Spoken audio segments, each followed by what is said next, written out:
Yeah, okay. Good morning.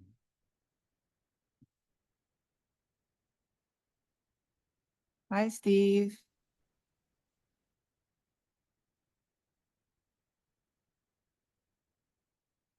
How did the presentation go in the end last week?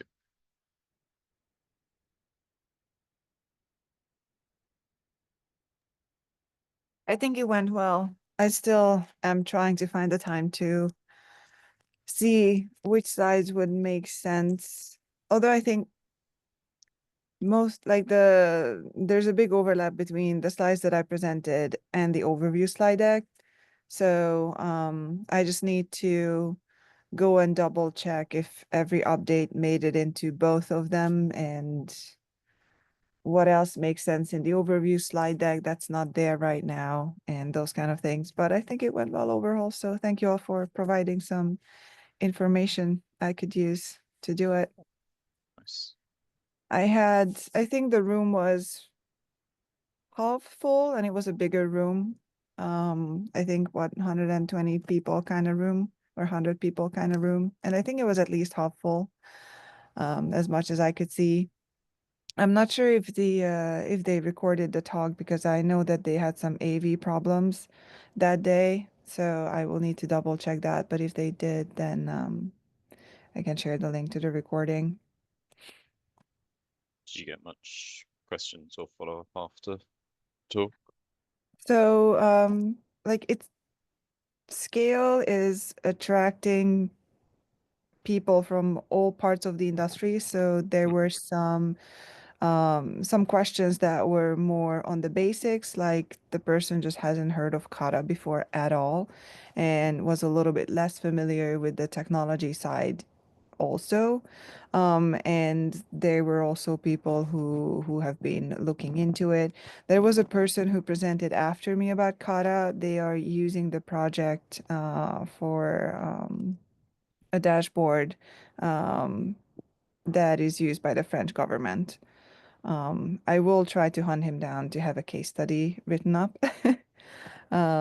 He's not, he said that he currently doesn't have the resources and the bandwidth to participate in the community more meaningfully. So we'll see where that goes over time. I met other folks who would be interested in helping out with testing and CI. So I'm hoping that they will show up in the community. If not, I will try to bug them and remind them of all that. So overall, it was, I think it went great, and there were some promising interactions. It seems like Kata is popular in governmental terms. I met another person too who was, I think, interested in other governmental related areas, and he also had interest in Kata, but we didn't get as far as figuring out if he or he and his organization are actually working with Kata already, or it's just on the radar. He ran off before I could dive into those questions. Sounds sounds interesting. And yeah, if there's people who want to help with CI and testing, then we will grab them. Oh Or, yeah. yeah. I told them that it would be very something that the community would be very grateful for. Mhm. Right. I guess we should crack on. We've got loads of topics, so we'll see what we can get through today. So, how are we doing for AC members? Yep, we've got quorum. So Greg said he's got a meeting clash, so he might come later. Um, so let's start. We had the item about getting the non-T and the ARM Kubernetes tests required. We're still looking for more representation in reviews on this one. So kind of Greg's reviewed it from the AC perspective, but it would be good to get some more ticks um, in here, and then hopefully we can just get that merged. I'll look into Great, thanks, Roland. I guess we've had a bit of feedback on the presentation. We talked about having a kind of another review session. Doesn't look like it's going to fit in today, so maybe we can bump that forward. Fonko, you had a play with GitHub for security reporting. Do you wanna anything you want to share with us? Check, check. Yeah. Yes, I can hear you.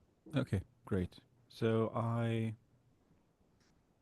as you've seen, I sent out some CVs vulnerabilities last week out, and I'm not saying most of the AC members got that, but we got several pings on the CV that I sent out as a test.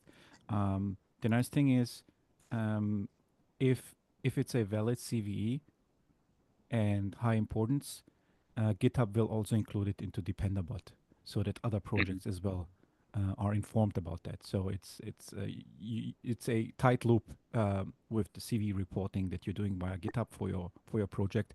Also um, goes into the GitHub Dependabot dependency. Um, the other another nice thing is each CVE, um, the reporter can work on a private branch that's directly linked to the CVE um, privately on the project to have a patch ready. So which is also a nice thing. Tight integration with GitHub and the project. Private branch to provide the fix. Um, and the usual suspects are on the receiving side. Maybe one, I'm not saying downside, but one thing that people need to configure to be alerted is to enable all messages from GitHub or all notification from GitHub. And then depending how you configure it, you either get a notification in your GitHub app or via email. It depends on how you are configuring it. Um, Let me just think. Right, the private branches, GitHub, dependency, Dependabot, um, and it's a pretty. I mean, it's a pretty nice and easy interface. Um, I think we get more exposure with CVs here if you're doing it via GitHub. And since we are using GitHub and it's tightly integrated in a project, I would suggest that we just keep it turned on and update the CV process here for Kata, that we are not using Launchpad anymore. Because all the groups that we are creating, like the admin group and the AC group, are automatically subscribed to the CVE. So we don't have to handle. Well, the only thing we need to do is to update our AC membership when Mhm. people are getting in and out, but we don't have the need of synchronizing another group of people like the Launchpad stuff. Um, yeah, that's the So, gist of it. so do notifications go explicitly to the AC group, or do all admins and owners also get them? Admin owners AC. Okay.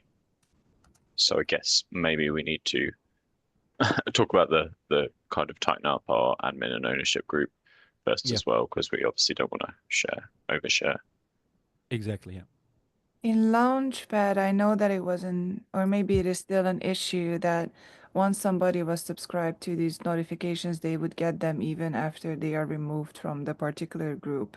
Is that an issue with GitHub as well, or does the tool handle or the platform handle that differently? The platform will. So if once you are not in this group, you will not get the notification. Okay. And if you're honest, that's the same. So if you, for example, if you tag AC, only the current AC members will get notifications, and not any former subscribed members. So this would be kind of a really a bad design by GitHub to have, once you're admin in one group, you're always an admin. This would be horrible for any open source project or any private projects. So I don't think that they are doing such kind of thing. And I have seen that happening. Okay, great. No, I mean in Launchpad, the admin rights, or well, not admin, the access rights are taken away, but the notification is still sent out for some reason Yeah. because No. people stay subscribed. Yeah. It's just a interesting design. But I'm happy that GitHub doesn't follow a similar. No. No. Awesome, thanks. Okay. So I guess at this point, maybe we should just have a discussion about whether we switch over. Is there anybody who is for or against, I guess, strongly against or minorly against switching over? I'm assuming, Sonko, that you are for switching over based on what you've said. It sounds like it gives us more. Yeah, I'm all for it. Okay, is anyone on the call against switching from Launchpad? And I guess AC members, are you for or against or abstaining? All good on my end. Yep. No issue at all. Fupan, are you happy to switch to GitHub reporting? Mm-hmm. Okay, cool. Mm. Okay, so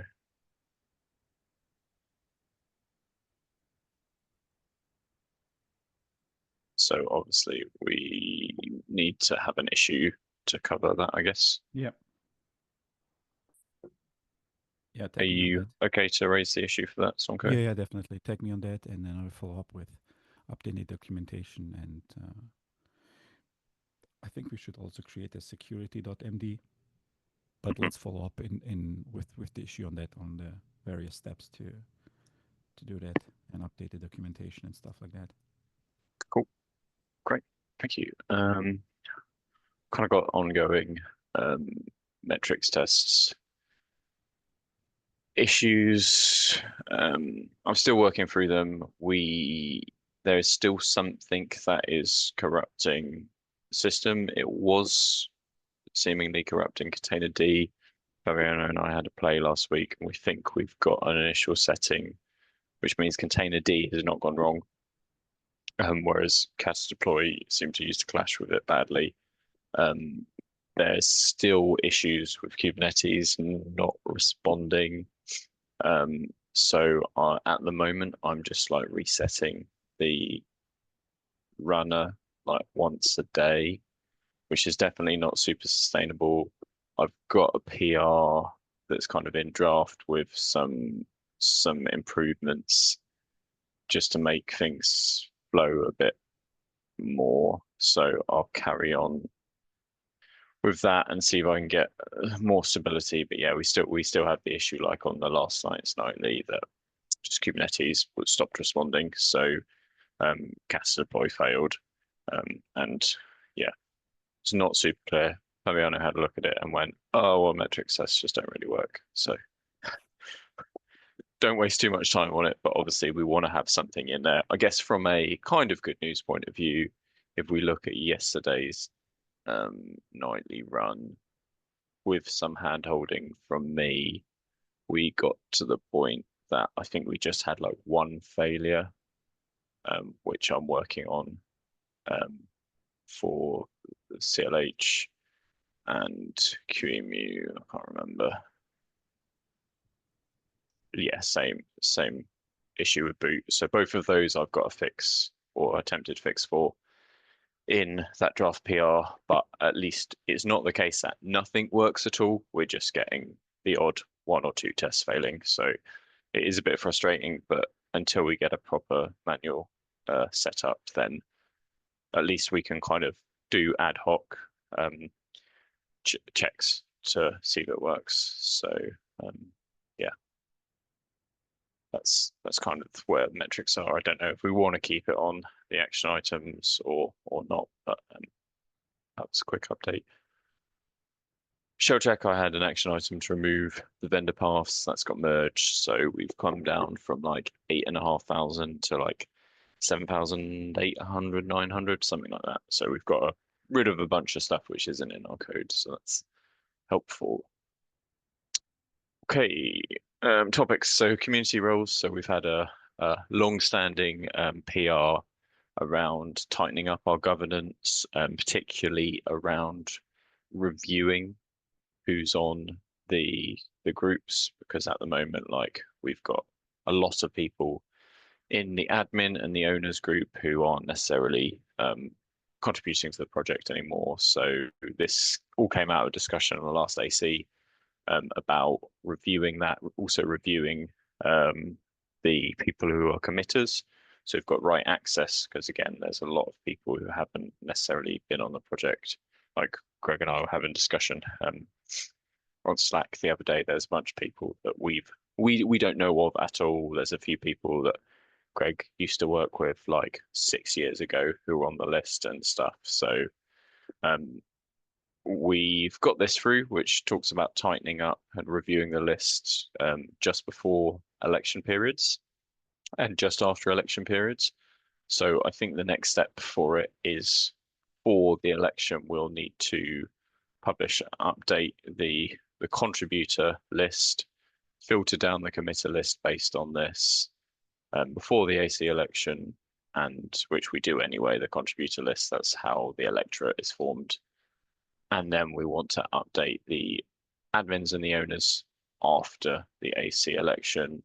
We've also got this maintainers team, which is not super clear that there's much value of it compared to committer. So I think we might just remove it. There's a very high overlap with the committers list, and the maintainer doesn't really get much more on GitHub. It says like project managers who might need to tweak things, I guess, like milestones and stuff that we don't necessarily use. So I think, yeah, they're just the next steps as we come to the next AC election. But has anyone got any questions or comments on that? Any suggestions for different things we should do here?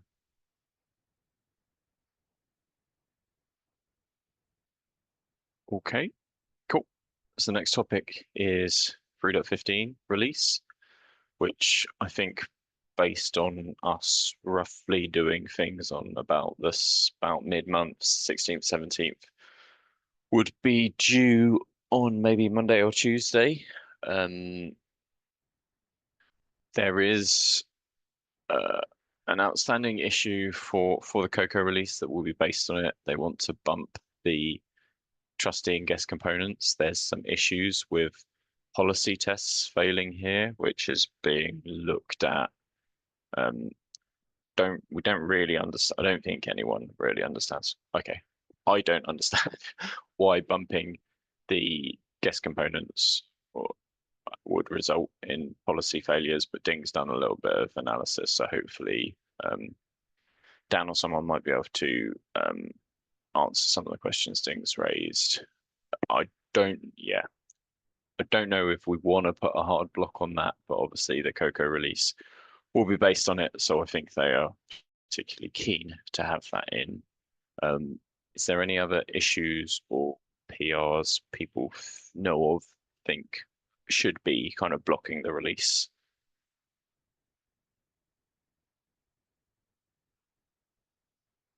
And I guess a tentative date of Monday seems reasonable for the 17th. So assuming that's that we have this issue resolved, and we can always discuss that closer to the time. Is Monday sound reasonable for people? And I think I'm on the rota, if I remember correctly, for this release. So hopefully it'll be a boring one. Hey, by the way, as of today, all the components have the same Rust version, right? I think that's what 1.80. That is only true with this PR. This PR bumps it. So, but yeah, that is the Cocoa team's plan, is to unify and move all of their components to 1.80. That's correct. Mm-hmm. So okay, so we might not be able to get this by this release then. Yeah, I don't think the Rust version is necessarily impacting, because the only one we bumped is Trustee, which we only build the KBS CLI, which is very separated from everything else. It obviously doesn't go in the guest image, it's just part of the tooling. So I don't think that's the cause of it, but yeah, that's this issue. Yeah, no, I think it's an issue in one of the components themselves. Probably their passing different things over the RPC Yeah. API. So Yeah, we can probably fail. definitely potentially there. So I guess people happy with the 17th pending this PR, and what are people's thoughts on whether we should have our release blocked by this PR? I guess from my perspective, if it's not ready for Monday, but there's progress being done on debug, and maybe it's a Tuesday or Wednesday, I think it's fine to wait. If it's looking, which we might not be able to tell, if it's looking like it's going to be a week or more, probably just go out and then release a free 15.1 if we need to. Any other thoughts on that? Sounds good. Okay.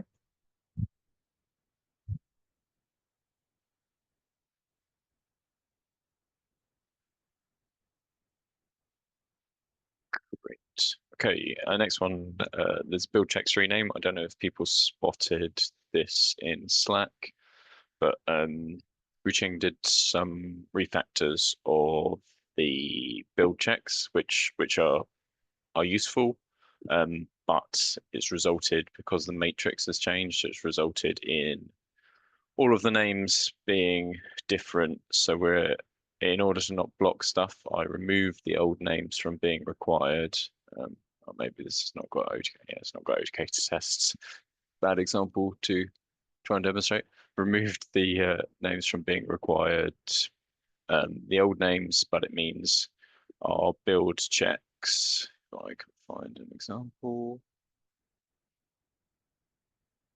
We've got a lot of tests. Yeah, so none of our build checks are required, the static checks, which obviously we don't want to have them not required for a long time, but it does mean I think you need to rebase. As soon as we turn the requirement on, people will need to rebase based on a new version that's got Routines refactor. In previous times, we tended to give a 7-day period for this, because we don't want to be too disruptive. It does mean if you're reviewing things in between for that time, we need to be very vigilant that build checks aren't, or the core build checks, so that doesn't include PVC, aren't in this list. But yeah, do people think 7 days is still the right sort of time, and we require them as of, I guess, Monday or Tuesday? Yeah, let's see.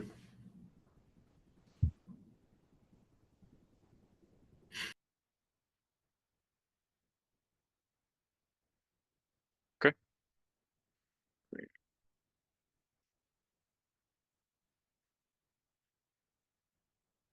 And yeah, we'll aim to require.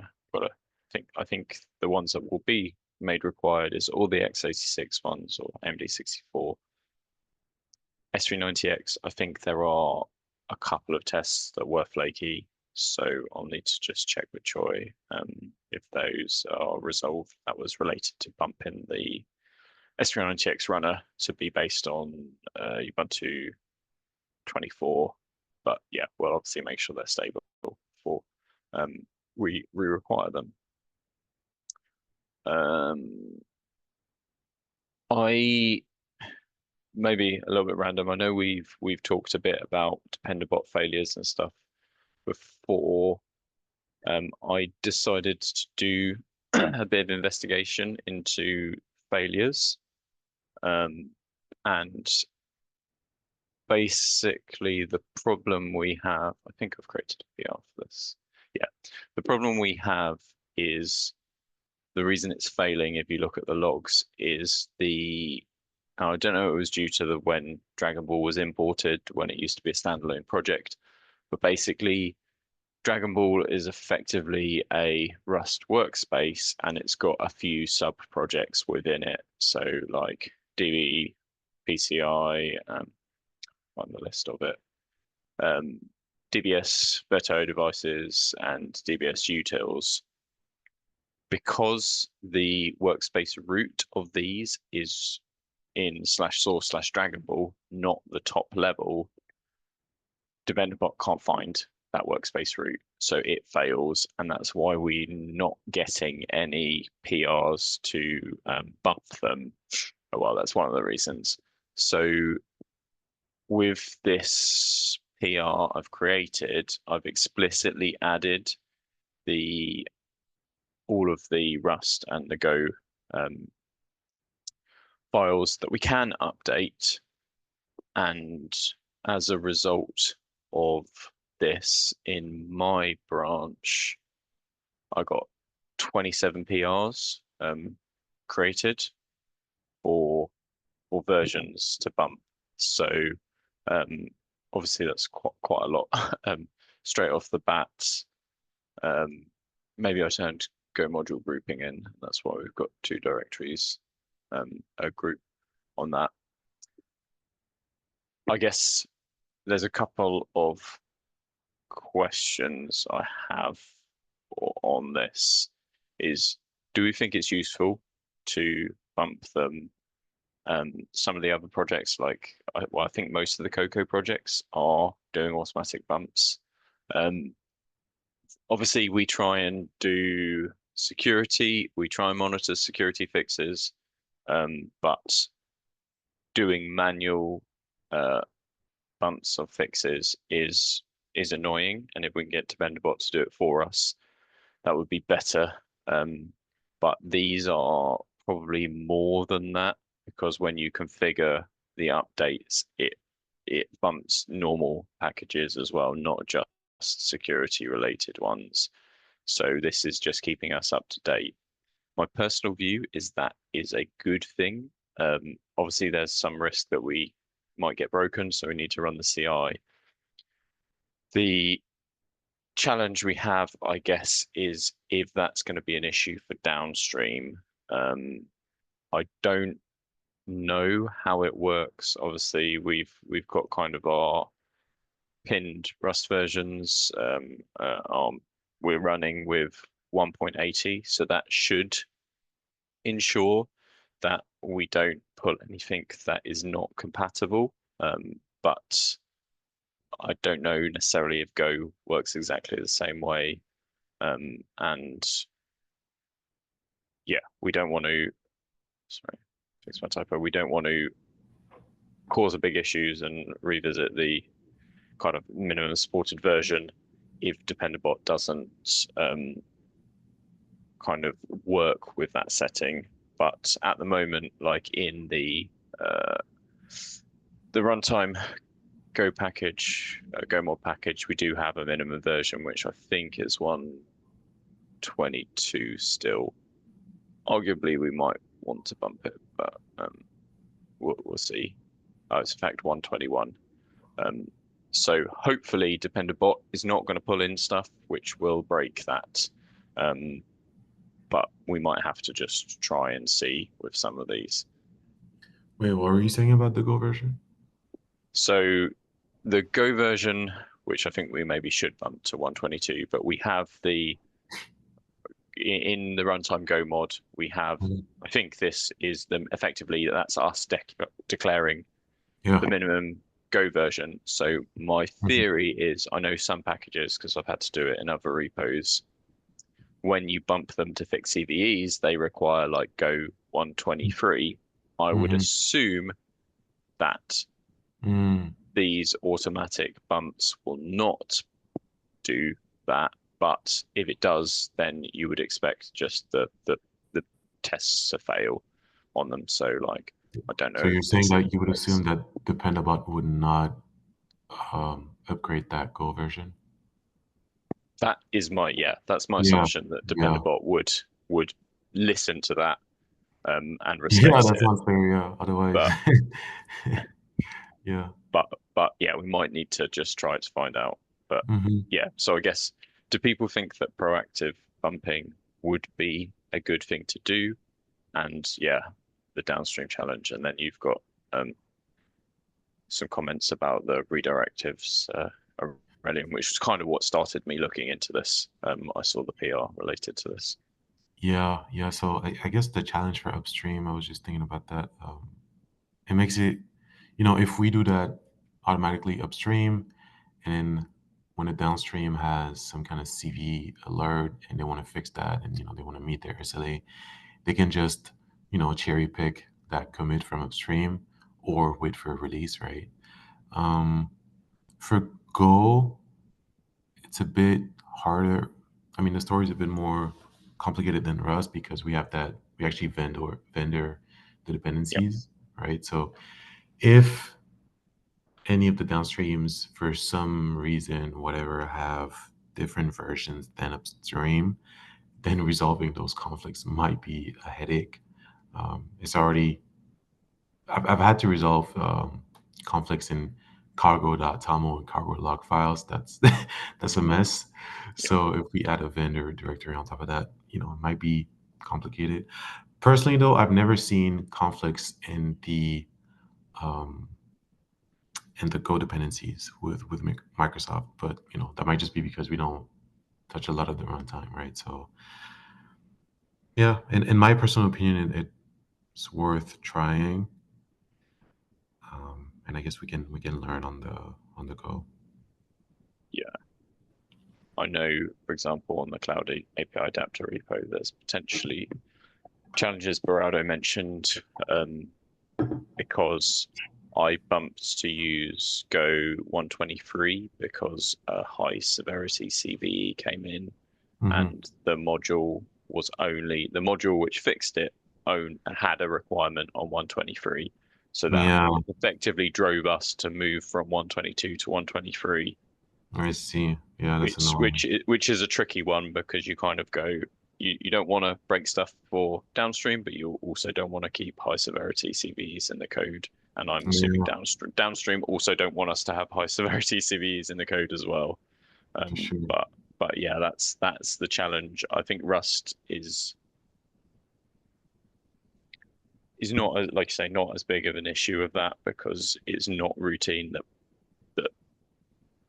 well, when I've seen, not too many crates have got requirements on the absolute latest, or maybe we're just not bumping our crates Yeah, quickly I've enough. seen that.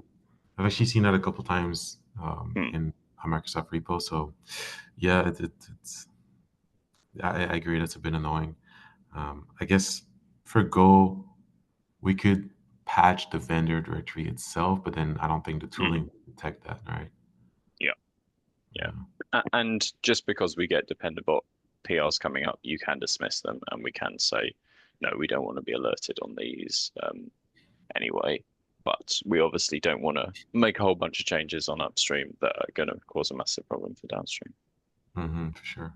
By the way, the Go version in the Go mod file is that uh, we keep that in sync with the versions.yaml file. I would say yes, but we we haven't because we're on 122. Sorry, I'm on my fork, so I think I'm up to date, but I will answer. So we're on 122.12, if I Mhm. recall correctly, in our versions. Sorry, 122.11, I and see. we were 121 there.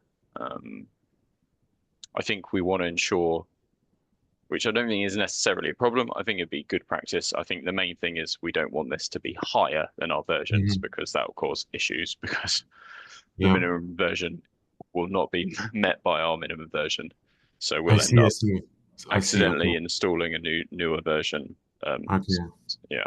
So what's happening now, right now, is that we're using Go 122 to build, but that still works because the Go mod only specifies the lower bound on the version. Yes, that is my understanding. Okay. Okay. Yeah, maybe. Yeah, maybe you can add a comment here and in the versions.yaml to try to Hmm. keep those in sync. Because yeah, I might do that. I mean, I can do that as part of my work. Yeah. Whatever replace directives. That's. I guess we're going to talk about that next. Yeah.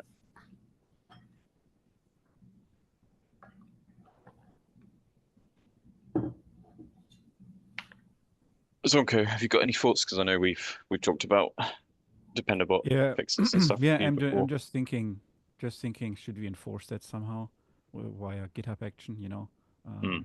looking through the Go mods and grabbing for the versions YAML and see if the Go mod Mhm. does not. I mean, just keep. Yeah, I've been not frustrated, but how we are keeping things in sync with the Mm. versions YAML. Mhm. Yeah, let me think. There were some issues I had. Uh, I cannot recall, but th- that that that some projects are far behind what we're using, like the Go mod. Yeah, this was an issue with the Go mods. Yeah, yeah. Now I remember. Yeah, somehow to make sure that the Go mod and the versions YAML are in sync, and then on the Coco call 2 weeks ago or last time, I also suggested to have the Rust toolchain.yaml Yep. in each of the projects so that we are on sync. But then we have the same problem here right now as well, right? We have a versions YAML where we're enforcing a specific Rust version, and then we need to propagate this into the Rust toolchain YAML as well. So we will have the same problem with the Go mod and the Go version in the versions YAML. So we need a way how to enforce that. So either through if a build, automated way of creating the Rust toolchain YAML, depending on the versions YAML, and the same for Go mod, so that we have some automation here that always updates it depending on the versions YAML. Yeah, somehow to keep this in sync without anyone having to look into it and updating it when we are updating them, because someone will forget it. Someone will Mhm. get new into the Yeah. project, will update versions YAML and forget about the Go mods. Which is, I guess, if it is that way around, is not the worst case scenario. It's much worse if someone updates Rust toolchain and forgets to bump versions like YAML, and then I guess we'd break our Yeah, CI, so we'd yeah, probably detect that. yeah, and that's why I'm saying some automated way. If it's a GitHub Yeah. action or something else, that for every build it just checks that Go mod and Rust toolchain and versions YAML are in sync. This would be helpful. Yeah, and I Otherwise, we will guess, get going. sorry, just the general principle was when I did I think just before the last release, I did a bunch of, I went through all the CVEs on the agent, and just as part of that, I saw that like some of our versions haven't been bumped. We're like 2 years, 6 years, 4 years. So that's why 5 years. That's why if we have Dependabot doing some of this stuff for us, Yeah, I almost think it's essential. Like when because we obviously aren't able to keep up with with all of these version bumps ourselves, and yeah. I mean, now with 180, I think yeah, we are in good shape to update most of them. yeah, With 1.73, when I last tried it with Kata, this was a nightmare. yeah, But I think now with 180, we are in good shape to start bumping up all the Rust crates. yeah. And it will be the first one at least, or first round will be painful. If we've got 27, I don't know if we want to group them. Part of me is, yeah, the Go No, one seemed to be grouped, but yeah, yeah, it no, is. no, don't. So experience-wise, I have this small Rust project. Like it's like 200 lines of code. I'm using Yeah. like only like 10 Rust crates, Mhm. and I was updating them all in a group, and it just broke the project. So I wouldn't Yeah. advise that. It just Yeah. breaks. We should go really, really crate by crate, because Yeah. APIs changes and Mhm. behavior may change, and it's just a pain. The same argument that we've done for shell check, right? Just do it Mhm. one by one and then move forward, Yeah. because you're going to break something. Yeah. It's more work, but we are then on the safer side. Mhm. Yeah. Agreed. So I tell you what, I will create an issue for this, which I should have done anyway. So apologies. And we can get wide input. I think my view is it is useful, and we don't want to have versions that are 6 years old if we can avoid that. But yeah, we just need to understand and maybe try it out if there are any impacts on downstream, or if it does. If we see any breakages, we should find them pretty quickly. If it tries to bring something in that requires go 124, for example, then our CI will break. So shouldn't cause major issues to downstream now. But yeah, I agree. This section, this kind of pin in or something also needs doing. I'll create 2 issues for.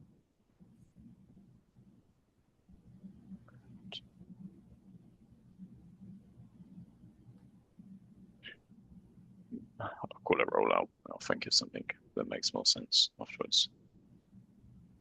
Cool. Greg, I don't know if you've got any opinions with a downstream hat on. Sounds okay to keep investigating it. Sorry, what was that? Please So, repeat. I was saying, do you have any concerns immediately? And you obviously get back to it from a downstream perspective. If we do automated bumping of Go modules and crates, assuming that it's still Dependabot still respects our minimum versions that we produce, I don't think it should cause a breaking or significant breaks for downstream, assuming that you are compatible with our minimum versions, which I guess is a different question. But at the moment, that's Go 122 and Rust 180. Yeah, this is indeed a problem for the minimum version because, yeah, for example, in Red Hat, we're currently stuck with Go 1.22 for some time. And so, yeah, we don't want to hit too many problems. We can't afford to be forced to bump Go. Yep. So yeah, I'm fine with Dependabot fixing stuff as long as it honors some minimum version. That should still work. Yep.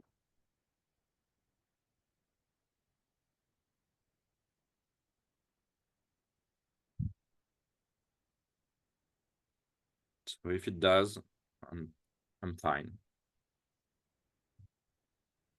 Yep. Cool. So I guess, Aurelian, do you want to talk about I don't know which of the links? Yeah, for sure. So let me remember. So Yep. to give you some context, in a Go mod file, you can have a replace directive, right? And what that's going to do is essentially it's going to replace the meaning of an import in your code base to some other import or the same import but with a different version, right?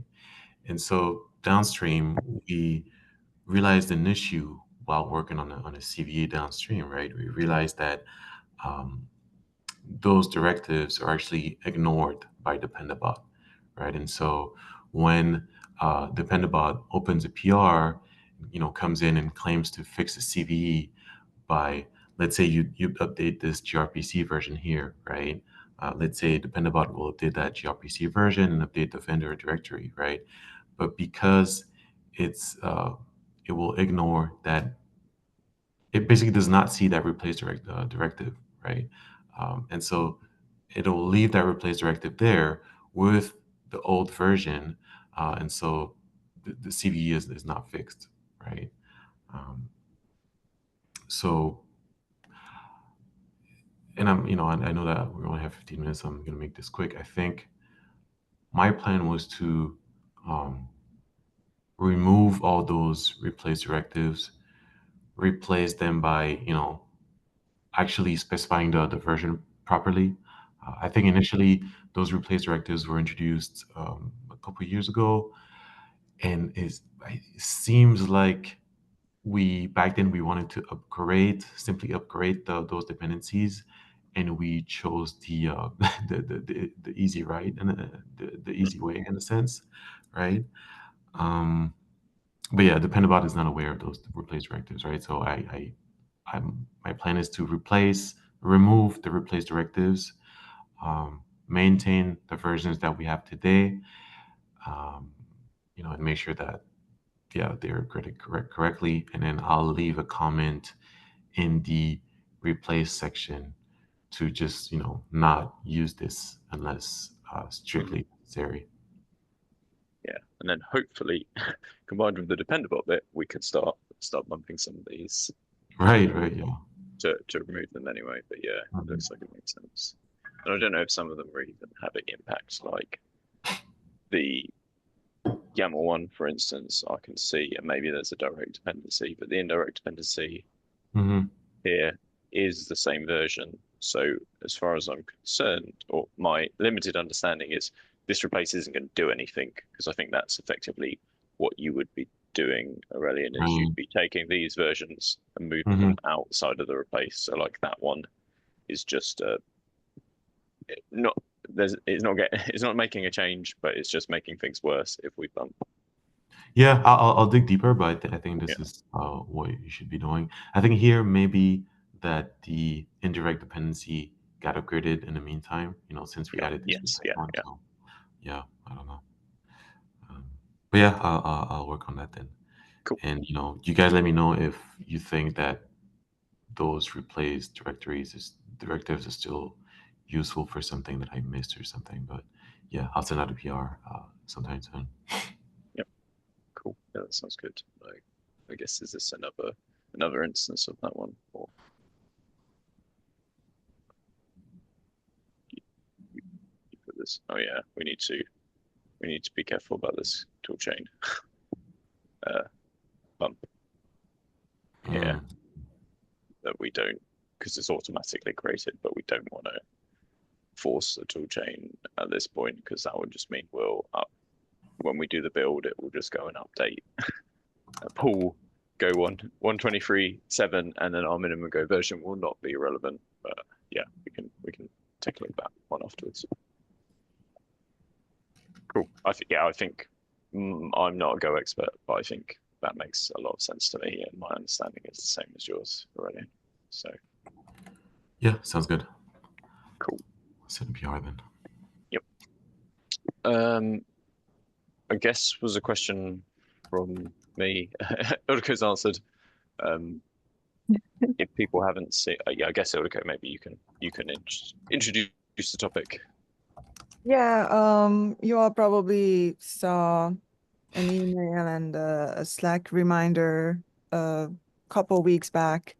So the Open Infra Foundation and the Linux Foundation has been exploring the opportunity to join forces. And this week, the Open Infra Foundation Board of Directors voted to move forward with that intent. So that is where we are right now. I added a link to a frequently asked questions page, which was published and shared when the original intent was brought up weeks ago. And I think it's question number 7 that outlines a bit more directly that when it comes to changes directly to projects, y'all should not really have an experience of a direct impact. The tools, ways of working, the 4 opens, everything should be the same. The license will not change. There's obviously legal and documentation happening in the background to finalize the process of us joining forces, but it should rather present as opportunities for the community rather than changes in the daily processes. So we will be looking into any opportunities to do things like collaborate on and work on events together where we can more closer with the Linux Foundation and its projects, marketing activities and those kind of things.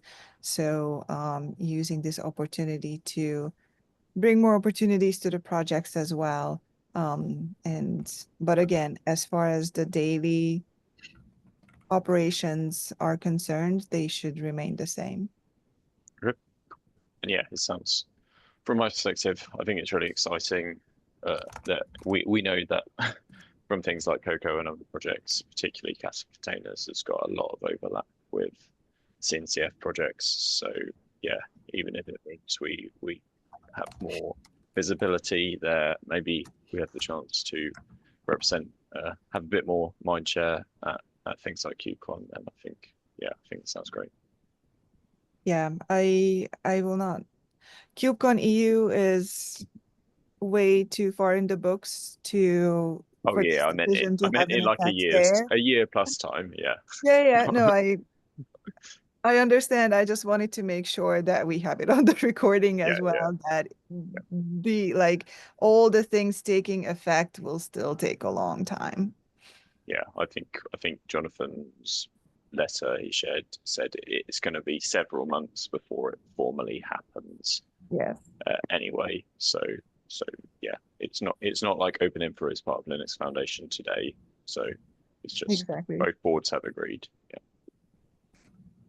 Okay, cool. Thanks for that. Obviously, things might change as it moves on, but nothing we need to do now, which is great. Cool. There's a request from the AMD team to make the SMP CI required. They have, if I can find it, they have met the criteria of 10 green tests and have got 2 maintainers. So yeah, they created a PR for that and asks for it to be passed along. So yeah, I guess it'd be good. Is there, I guess, quickly, is there anyone who's got strong objections to that? So while we're having discussion, obviously making a test required is not a one-time thing. It needs to stay stable, otherwise we'll make it unrequired again. So I don't think it's super high risk. Yeah, this was the only comment I wanted to make. Sorry, Yeah, sorry for stealing we your have- thunder. Okay. Yeah, no, yeah. I mean, it's good that we can disable it soon or really fast if things are going down south. So yeah, we have 10. That's a entry criteria, so we can stick to that. I don't have any objections, but we need to watch and then disable or enable. They haven't been super stable in the past, so Yeah, maybe this is just a fluke of having 10. Just kidding. They've been super stable at failing in the past, so I think this exactly. Yeah, is so a good turnaround. So yeah. Yeah, that's why I said that those 10 things are a fluke, and then we need to watch it. Yeah, but let's move forward, and then we can disable them if they're failing or whatever else. Yep, agreed. Yeah. Any other last comments on that? Sorry for rattling through so quickly. We just got lots on the board. Aurelian got resurrected a very interesting issue. So. Oh, fast testing. Oh yeah, definitely. Yeah, I just wanted to ask if anyone was familiar with this. So the story is that we're looking into fuzzing downstream. Just wanted to know if there's anyone in the community had experience with this, if anyone would be interested in working with us. I could put you in touch with someone from my team. Because yeah, I noticed this issue. I guess it was open a couple of years ago. I'm not sure why. You know, I guess why it was abandoned. Yeah. I don't think I was around at that time yet. No, I think I was, but yeah, I don't remember talking about that. No, I don't. But, yeah, does anyone have any context on fuzzing? Is this something that anyone has done? Any info at all? certainly not in this project, only in the Mm. past around some like security testing and stuff like that.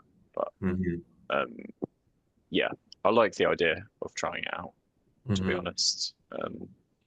I guess, yeah, maybe the best course of action is to message and see if Nathaniel is still interested, still involved. But yeah, it sounds like something which would be a benefit to upstream, not just downstream, from my as far as I'm concerned. So I think it would be cool to see this progress. For sure. Yeah, definitely. Yeah, +1 from my side as well. Well, not used on Kata containers, but on other projects. But I think it's worthwhile, especially in the context of confidential containers, because still the runtime components are still running on the host. So if some attacker can, through some non-obvious input patterns, create any vulnerabilities that we haven't thought of, we should catch that. So yeah, definitely go for it. Yeah, I might send out an email and see if there's interest as well. Yeah. Any specific reason why Google OSS fuzz was used? Oh, but anyway, yeah, let me take a look at the issue. Just don't want to have any vendor lock-in or something like that.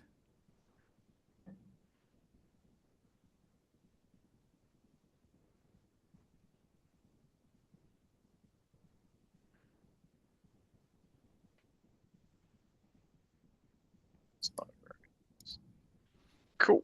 Thanks. Yeah, suspect Greg. it's probably a good idea. Well, no, let me rephrase.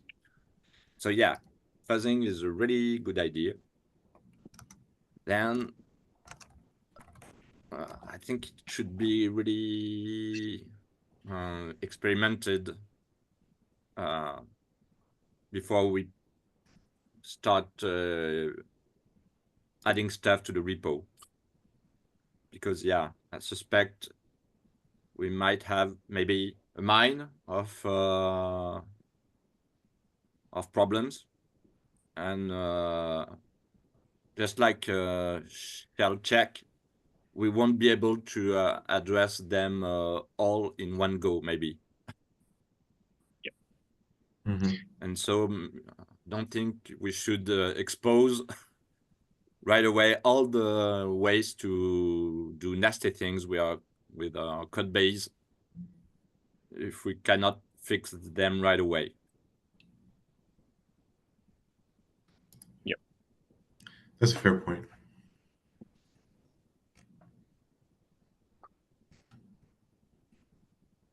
Sorry to move on quickly. I guess we could see if we can get the last couple in. So for people's awareness, KubeCon, I think Ildeco's collecting people who will be going. Oh, sorry, Greg. Go ahead. Yeah, maybe I was just reading what you wrote. It's not really about breaking CI. My concern is to expose a lot of lines, a lot of vulnerabilities, more than we can fix.